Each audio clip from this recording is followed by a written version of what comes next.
ఎన్ని కేజెస్ ఉండేవాళ్ళు? మీ health issues ఏంటి? నేనైతే 90 కేజీలు ఉండేదానండి. అయితే కాళ్ళు నొప్పులుగా ఉండి, మోకాళ్ళ బాధల కింద ఉండి, ఏంటంటే నా పనే నేను చేసుకోవడానికి చాలా ఇబ్బందికరంగా ఉండేది. అయితే నాకు ఒక పూట భోజనం మానేసి వెయిట్ లాస్ అవుదామంటే మళ్ళీ నెక్స్ట్ డే వెయిట్ పెరిగిపోతున్నాను. ఓ తినడం మాన వెయిట్ పెరుగుతుంది నిజమేనా సార్? తింటా ఈ నైట్ మానేసి అలాంటివి చేయకూడదు. అంటే చాలా మంది కూడా నైట్ టైం తింటాం మానేస్తే తగ్గిపోతారు అని అనేసి అనేవారు. అలా అని అంటున్నారు కదా అని అనేసి నైట్ టైం తింటాం మానేస్తే ఇంకా వెయిట్ పెరిగిపోయేదాన్ని. తెల్లారు చూసుకునేసరికి డబుల్ ఉండేదాన్ని. నేను అసలు గల్ఫ్లో ఉంటానండి, ఇక్కడ ఉన్నాను, కువైట్లో ఉంటాను.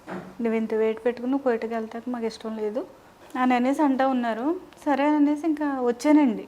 90 కేజెస్ ఉండేటప్పుడు ఏమైనా హెల్త్ ఇష్యూస్ ఉన్నాయా? నాకైతే హెల్త్ ఇష్యూస్, షుగర్ అని, బీపీ అని ఇటువంటి ఏమి లేవు మేడం. నాకు లేజీగా ఉండేది, అనేజీగా ఉండేది. మార్నింగ్ లేవకుండా అసలు తలపోటు వస్తా, ఏదో ఒక చాలా.